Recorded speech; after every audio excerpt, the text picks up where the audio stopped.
Assalamu alaikum wa rahmatullahi wa barakatuh. Bonjour à tous, chers frères et sœurs et parents. À travers la plateforme Lumière islamique de l'Institution islamique sociale, on va discuter le sujet de l'harcèlement. C'est l'histoire d'une souffrance, la souffrance d'une fille ou garçon, ami ou cousin. Ça peut toucher tous les niveaux d'âge et malheureusement, personne n'y prête attention. Nous avons aujourd'hui l'honneur d'avoir parmi nous Dr Giroud, Dr Ibrahima Giroud, psychologue et chercheur, spécialiste en psychologie de l'enfant et de la famille et des organisations. Il a de nombreuses publications comme le développement d'intelligence de votre bébé et Early Stimulation, Supporting Parents to Help Their Children Thrive et d'autres publications. Dr Giroud, passionné de recherche, a aussi beaucoup de recherches en cours, comme comment les parents peuvent être renforcés pour jouer leur rôle dans la santé, la nutrition, l'éducation, l'économie et la sécurité. Et comment appuyer les municipalités à développer leur politique éducative au Sénégal. Bienvenue, Dr Giroud, sur notre plateforme. Assalamu alaikum wa rahmatullahi wa barakatuh. Madame Hajali, merci beaucoup pour l'invitation. Bienvenue. J'en profite pour saluer l'ensemble des internautes de la plateforme Lumière islamique. Et merci pour l'invitation. Merci beaucoup. Dr Giroud, aujourd'hui, Dr Giroud va nous en parler plus à propos de l'harcèlement. Dr Giroud, d'après les études récentes, un enfant sur 10 serait victime d'harcèlement autour du monde. Dès leur plus jeune âge, les enfants expérimentent les relations sociales. L'harcèlement est une dérive de cette expérimentation et peut se produire partout. Comment pourriez-vous définir l'harcèlement en général? Et comment prépare son enfant à des différents genres d'harcèlement? Et c'est à partir de quel âge? Très bien. Madame Hajali, c'est une question plus que d'actualité. C'est un sujet important. Comme vous l'avez dit, on trouve ce phénomène aussi bien dans la famille, à l'école, dans la société, et on trouve ça également dans le milieu professionnel. Donc, ce qu'il faut comprendre dans le harcèlement, c'est que le harcèlement, c'est une transgression, c'est une agression. Maintenant, ce qui la rend différente des autres agressions, c'est son caractère répétitif. Quand on parle de harcèlement, c'est le fait que la même agression, elle est répétée. Systématiquement, par la même personne, sur la même personne, par le même groupe, sur le voilà, exactement, vous voyez. Donc, ça veut dire qu'en réalité, il y a un phénomène de répétition, comme si on a ciblé une personne qui va devoir subir un ensemble d'agressions ciblées pour des raisons particulières. Et donc ça, c'est important de voir tout ce que ça peut, c'est vrai, on y reviendra, causer comme dommage sur la personnalité, comme souffrance sur la personnalité, comme conséquence de manière un peu générale sur la vie de la personne qui est en train de subir cette agression-là. Mais c'est également intéressant, Madame Hajali, de comprendre la personnalité du harceleur. Comment est-ce qu'on devient un harceleur? Exactement. Ouais. Parce que nous ne sommes pas faits pour être mauvais, vous voyez. Nous devenons qui nous sommes. Donc ça veut dire que c'est à travers un peu notre expérience avec l'environnement, c'est à travers nos différentes frustrations, c'est à travers nos façons de gérer nos frustrations que soit nous avons confiance en nous et que nous pouvons continuer notre chemin en sachant que nous ne sommes pas parfaits, ou alors nous perdons confiance en nous et notre façon de cacher cette absence de confiance-là, c'est de faire une sorte de fuite en avant et d'aller agresser quelqu'un qui serait plus faible que nous. Donc le harceleur, il n'est pas fort mentalement. En réalité, pas forcément qu'il soit le plus fort mentalement. Voilà, il n'est pas fort mentalement. En réalité, c'est une psychologie faible qui le pousse à utiliser maintenant la pression qu'il peut avoir, sa force, vous voyez, tout ce qu'il peut avoir d'agression sur les autres pour oublier sa propre souffrance, pour oublier l'image négative qu'il a de lui-même. Oui. Donc il se cache qui il voit quand il se regarde en faisant subir cette agression répétée aux autres. Ouais. Docteur Giraud, on peut parler à partir de quel âge? Ça veut dire l'harceleur, il peut commencer à partir de quel âge? Des enfants, jeunes? Oui, très très jeune. Il faut voir, même chez les bébés, on peut trouver des comportements de harceleurs. Et pour les mêmes raisons que je viens de citer, des bébés de 1 an et demi peuvent se comporter de manière totalement, vous voyez, négative avec leur grand frère, leur grande sœur. Ils peuvent vraiment chercher à les harceler.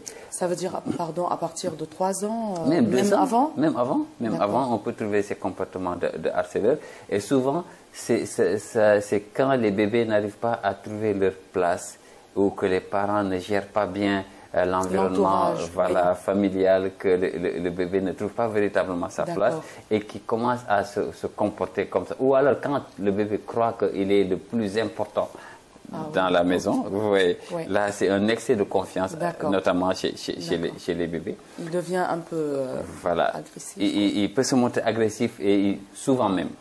Ils se montrent agressifs vis-à-vis de leurs grands frères et grandes sœurs. Et on voit que les grands frères ou grandes sœurs ne réagissent pas parce qu'ils considèrent que c'est un bébé. Mais on voit déjà qu'il y a... Les petits détails, ça commence... Les petits détails commencent déjà à sortir dès les premières périodes vraiment de la vie. Donc, dès l'âge de 1 an et demi, il faut commencer à surveiller ça. Bien sûr, on ne va pas nommer les bébés harceleurs, c'est assez clair. Mais il faut comprendre que il faut identifier ces comportements, comprendre pourquoi le bébé se comporte comme ça, qu'est-ce qui le frustre, vous voyez, et comment est-ce qu'on peut l'aider à avoir confiance en lui, qu'il n'ait pas besoin de se comporter comme ça, et lui faire comprendre que ça, ce n'est pas acceptable. À partir de... Même à 1 an et demi... Très tôt. Oui, très tôt, on peut voir ça. D'accord. Et après, il n'y a plus de limites. On le voit chez les enfants plus âgés, on le voit chez les adultes, on voit chez les vieilles personnes. Il n'y a pas d'âge pour être harceleur. Ça peut continuer avec nous Ça peut continuer jusqu'à la fin de la vie. Ça peut également... Et c'est pas sexué. Donc, ce n'est ni une question de femme, ni une question d'homme, ni une question de fille, ni une question de garçon. C'est une question de personnalité, de vécu, de confiance en soi ou de fuite. Quand je n'ai pas confiance en moi, quand je ne supporte pas l'image d'être faible psychologiquement, il faut que je sois fort quelque part. Et ça va être aux dépens des autres. Alors que quelqu'un qui a confiance en lui n'a pas besoin d'aller agresser les autres, parce que son bonheur vient de lui. Exactement. Quelqu'un qui n'a pas confiance aux autres, son bonheur vient de ce que les autres lui donnent ou de ce qu'il va leur prendre. Exactement. Docteur Giraud, on sait que c'est très important de ne pas attendre d'être pris dans une situation d'harcèlement pour en parler. Alors c'est important de sensibiliser ses enfants et son entourage à propos de ce sujet. À votre avis, qu'est-ce que les enfants devraient retenir de l'harcèlement et est-ce que les filles et les garçons souffrent de la même manière? Maintenant, cette question, on a déjà parlé que les garçons et les filles, tous... peuvent être harceleurs. Maintenant, qu'est-ce que l'enfant doit retenir de l'harcèlement de très tôt? Oui, très tôt. Donc ça veut dire ici, qu'est-ce que les parents vont dire à leurs enfants? Quels sont les enseignements que les parents vont donner? Quelles sont les pratiques parentales pour prévenir? Parce que vous l'avez dit, il ne faut pas arriver au harcèlement. Pour en parler. Exactement. Il faut parler avant. Il faut parler avant. Il faut équiper nos enfants psychologiquement, vous voyez, pour qu'ils puissent se défendre, pour qu'ils ne puissent pas afficher des faiblesses qui font qu'ils peuvent être victimes des harceleurs. Ça, c'est important. Donc, ça veut dire que tout le monde ne subit pas le harcèlement. Il y a certaines personnes qui vont plus potentiellement subir le harcèlement que d'autres. Ça veut dire que les personnes qui sont soit trop gentilles, au point qu'on pense qu'ils sont faibles. Vous voyez, les personnes qui n'ont pas confiance en elles vont également potentiellement être des victimes ou des cibles préférées. Quelqu'un qui affiche une grande personnalité aura moins de risques de subir le harcèlement parce qu'on sait qu'il va répondre. On sait que ça chauffe là-bas. Donc, on va éviter d'aller déranger ces personnes-là. Donc, ça veut dire que si je suis faible, si je n'ai pas de personnalité, si je n'ai pas de culture, si je ne sais pas d'où je viens, si je n'ai pas de personnalité familiale, culturelle, vous voyez, on ne va pas me respecter. Bien sûr. Si on ne me respecte pas. Mais moi, en fait, ma question, c'est les jeunes, les petits, à partir de 3 ans, à partir de 4 ans, de 5 ans, comment peut-on les équiper parler? Oui, les équiper. C'est ça, c'est tout ça que les parents ont la responsabilité de créer chez les enfants. Dire à son enfant, montrer à son enfant qu'il est important. Qu'il est important. Oui, oui. Prendre le temps et dire à son enfant qu'il est important, c'est pas avec les mots. Mais docteur, il n'y a pas un risque qu'il devienne cet enfant harceleur? Non, en justement, même temps? il faut commencer par lui dire qu'il est important. D'accord. Oui, les enfants qui harcèlent, ce n'est pas les enfants qui croient qu'ils sont les plus importants. Okay. C'est les enfants qui croient qu'ils sont les moins importants. Okay. Et il leur manque quelque chose. D'accord. Ils essaient de prendre chez les autres pour compléter. Vous voyez. Ouais. Mais si à votre enfant, il manque rien, il n'a pas besoin d'aller harceler les autres pour se sentir plus complet. D'accord. Vous voyez.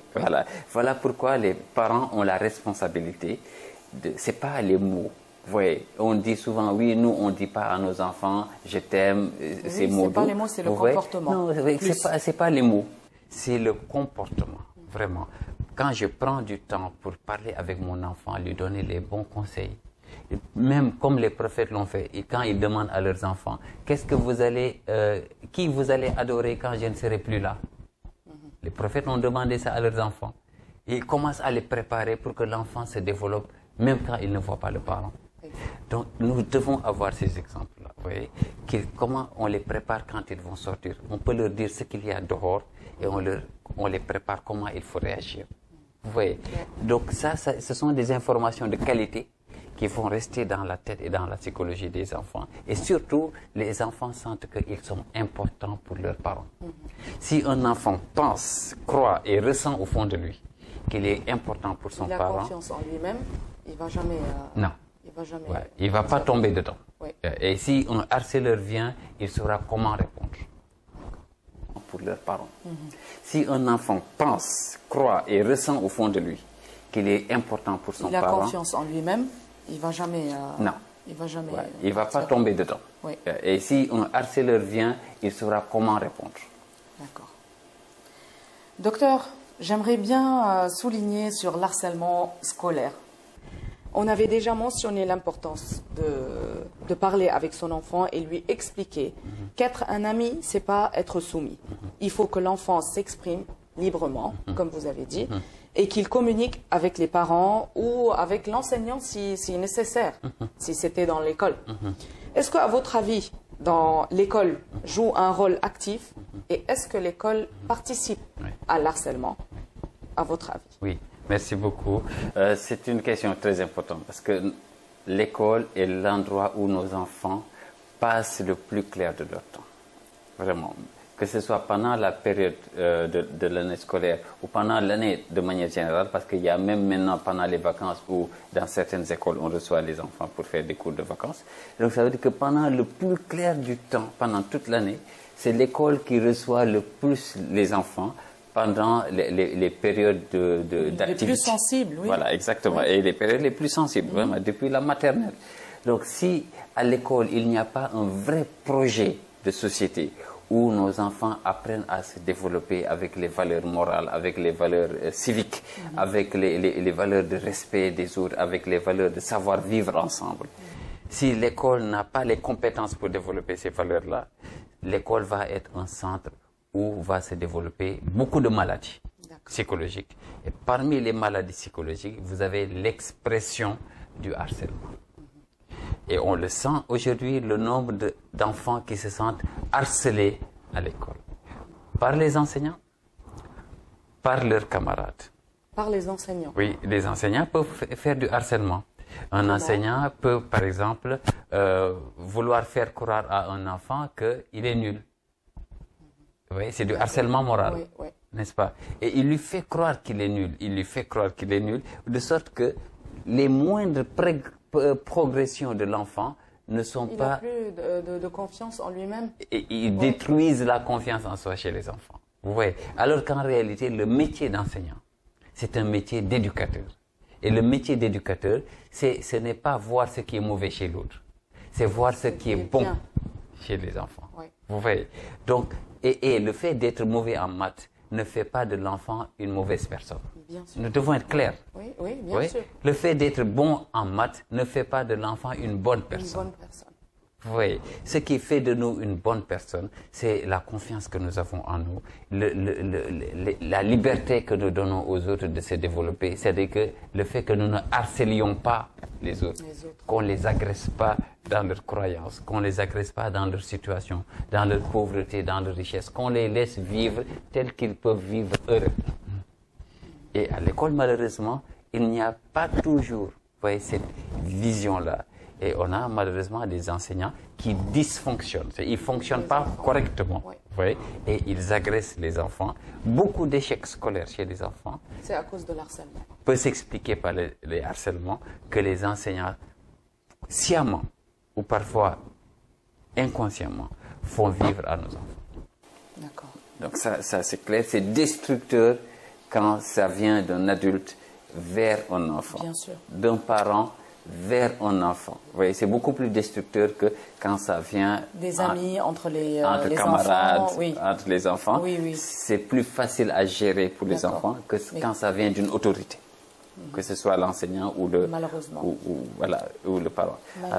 Entre camarades, ça se passe comme ça et c'est là que c'est intéressant pour nous, Madame Hajali, d'attirer l'attention des parents. Quand nos enfants vont à l'école et que psychologiquement, ils sont déstabilisés par la maison. Ils vont à l'école faibles. C'est très important. Oui. Donc, la façon dont nos enfants vont à l'école, c'est très important pour comprendre ce qu'ils vont subir ou faire subir à l'école. À l'école. Voilà. Ça, c'est très, très important. Donc, alors, ça commence, tout ça, ça commence à la maison. Oui. L'éducation... Oui. Mettre un peu de confiance, tout ça commence à la maison. Il faut commencer avec les enfants dès le plus petit âge à la maison et ça continue avec eux dans l'école et dans la vie, dans la société, partout, même au niveau du mariage. Si on va parler entre couples, ça existe, l'harcèlement entre couples, entre époux. Vous avez des cas, vous avez déjà rencontré des cas d'harcèlement entre couples, entre époux? Oui, ça c'est des cas, ce n'est même pas anecdotique. Vous voyez, le couple est constitué de 2 personnes et ce sont donc des personnes. Donc ce qui arrive aux enfants en harcèlement arrive au couple. Bien sûr. Vous voyez, et c'est toujours une position de agression à répétition. C'est ça qui dans le couple, il y a une agression, mais c'est le fait que ce soit répétitif qui fait qu'on parle de harcèlement. D'accord. Donc, il faut bien garder l'aspect répétition. Donc, si quelqu'un se sent plus fort que l'autre et qu'il veut utiliser sa force pour cacher sa faiblesse, encore une fois. Répétitif. Voilà. Et de manière répétitive, vous voyez. Donc, le couple va être déstabilisé par quelqu'un qui veut faire croire qu'il est fort ou qu'elle est forte, alors qu'en réalité, c'est pour cacher une faiblesse. Une faiblesse psychologique, une faiblesse morale, une faiblesse dans son expérience, une image de soi qu'il n'accepte pas, un vécu antérieur qu'il n'accepte pas. Vous voyez, ce que nous avons dans la carcasse, pardonnez-moi l'expression, vous voyez, ce que nous avons comme background, ça nous guide de façon consciente ou inconsciente dans nos relations avec les autres. Vous voyez, donc c'est très important. Et malheureusement, avant d'aller dans le mariage, il n'y a pas d'éducation au mariage. Il n'y a pas de préparation au mariage. Donc, tout ce qu'on dit sur la société dans le harcèlement, ça doit commencer dans l'éducation des futurs mariés. C'est ça. Il faut qu'il y ait des cours de préparation au mariage. Vous vous dites, dans 2 ans, je veux me marier. Et qu'on vous dise, voici le programme. Voici ce qu'il faut dans les relations entre époux. Les devoirs et voilà une liste très précise de compétences que vous devez avoir pour comprendre l'autre à qui on vous a confié et qu'on vous a confié. C'est une personne qui n'est pas complète. C'est une personne qui n'est pas parfaite. C'est Dieu qui a voulu qu'elle ne soit pas parfaite pour que vous puissiez vous connaître et que vous puissiez vous compléter. N'est-ce pas? Donc, si cette vision est posée, on peut voir que, du coup, on commence à équiper les futurs mariés avec les compétences parentale et conjugale. Malheureusement, on y va comme ça, chacun y va à sa sauce, on arrive là-bas, aujourd'hui, au moindre problème, ça... Il y aura le divorce, il y aura des... Ça explose. Oui. On est en train d'aller à un rythme de divorce extraordinaire qui ont une incidence sur la psychologie des enfants et qui ont un effet direct sur le comportement de harceleur ou de harceler des enfants. C'est-à-dire que si mes parents sont instables avec moi, si je vois que mes parents n'ont pas de maturité dans leur comportement, je commence à douter de moi-même. Je commence à douter de moi-même. Je commence potentiellement à me sentir un peu faible. Oui. Et rappelez-vous, les harceleurs, ils regardent là où c'est faible. Même les États qui harcèlent les autres États, ils ne harcèlent que les États qui sont faibles. Exactement. Ils ne harcèlent jamais les États qui sont forts, n'est-ce pas? Oui, bien sûr. C'est important. Donc ça veut dire que Dieu ne nous a pas créés pour que nous soyons faibles. C'est vrai. La faiblesse n'est pas une qualité. La faiblesse est un défaut. Et ça revient aux parents. Ce n'est pas l'État qui rend fort les gens. C'est les gens. C'est les parents. C'est les parents, oui. Les parents sont les éducateurs. Il faut que le parent comprenne sa mission. Que son enfant, s'il sort faible, il risque d'être harcelé. S'il sort fort, il ne risque pas d'être harcelé. D'accord. Donc tout revient sur le sur la maison, sur les parents. Ça revient à la maison. Avant l'école, avant la société, avant le cadre professionnel, c'est la maison. Et ça veut dire la vision des parents sur leurs responsabilités, c'est l'élément le plus important dans notre discussion. Alors, Docteur Giraud, le sujet de l'harcèlement est très vaste et immense. Mais il faut mettre l'accent alors sur l'harcèlement qui se passe dans notre foyer, dans notre propre foyer. Tout à fait. Alors, nous avons toujours un enfant qui est dominant et qui utilise sa force contre ses frères et sœurs. Comment vous voyez ça dans nos maisons? Comment on peut traiter cet enfant? Comment on peut régler ce problème? Chez nous, on commence toujours à la maison. Vous avez dit toujours, les parents, c'est les plus concernés. Comment vous voyez Vous savez, aujourd'hui, les parents, en tout cas dans l'univers un peu de la spiritualité, les parents sont les successeurs un peu de la mission des prophètes. Parce que ce sont eux qui continuent le travail d'éducation de l'humanité. Vous voyez. Donc les parents, ils ont une responsabilité. Donc aujourd'hui, avant d'être parent, il faut un certain nombre d'informations. Il faut chercher la connaissance. Et l'information, elle est beaucoup plus disponible qu'avant. Il y a les réseaux sociaux, il y a les plateformes comme la Lumière islamique. Il y a énormément de chances de s'informer. Ça, c'est important, l'information pour éduquer aujourd'hui, n'est-ce pas? Pour ne pas y aller au hasard. D'accord. Donc, quand le parent identifie que un enfant a un comportement un peu agressif et que cette agression, du coup, elle va se répéter puisqu'on est dans le cadre familial. L'enfant ne sort pas, il ne vit pas dehors, il vit dans la famille. Donc, s'il est agressif, il va être agressif à la maison et dehors. Vous comprenez? On va remarquer ça à la maison avant de remarquer à l'école. Exactement. Donc, les parents doivent remarquer ça. Et si un enfant est agressif, généralement, ça veut dire que soit cet enfant, il veut montrer à ses parents que vous êtes en train de me négliger. C'est des signaux. Vous êtes en train de me négliger, et je ne suis pas important. Ouais, c'est des signaux émotionnels. C'est au niveau des émotions. C'est un langage. Ouais, et il faut entendre ça en tant que parent. Pourquoi tu agresses les autres? Parfois, l'enfant ne peut même pas expliquer aux parents pourquoi. Mais parfois, c'est la répétition du modèle parental. Parfois, les parents se montrent agressifs avec l'enfant aîné. Oui, c'est vrai. Qui répète le même modèle d'agression. Avec son petit frère. Avec son petit frère ou sa petite sœur. Vous voyez. Ou parfois, quand on dit à nos enfants, non, maintenant c'est toi l'homme de la maison, quand papa n'est pas là, ils pensent que l'homme de la maison, il doit agresser les autres enfants. Vous voyez. Ok. Quand on voit tout ça, il ne faut pas dramatiser. D'accord. La dramatisation, c'est pas bon non plus. Mais il faut aller dans ce qu'on appelle le dialogue familial. C'est le parent qui prend sa responsabilité pour dire, écoutez, on s'assied tous. Tout le monde s'assied et il dit, je ne veux plus de ça dans ma maison. Et il faut que le parent ait l'autorité qu'il faut dans sa voix pour que tout le monde entende que c'est terminé. Vous voyez, si le parent ne peut pas avoir cette autorité, il n'y a plus de famille. C'est ça la vérité. La famille, ce n'est pas les enfants. La famille, c'est d'abord les parents. L'autorité parentale. Et les enfants vont s'ajuster à l'autorité parentale. S'il n'y a pas d'autorité parentale, les enfants ne pourront pas s'ajuster parce qu'il n'y a pas de modèle. Et en ce moment-là, bonjour, le harcèlement. Exactement. Au revoir maison et bonjour harcèlement. Et bonjour le harcèlement. Ce sera le harcèlement à la maison, l'instabilité, et c'est contagieux parce que les autres enfants qui subissent le harcèlement vont tenter de le faire subir aux autres. C'est pour compenser quelque chose. Voilà. Il leur manque quelque chose, ils vont aller le prendre à l'extérieur. Je voudrais le dire sur notre chaîne, les parents sont les premiers médecins. Les parents sont les premiers psychologues.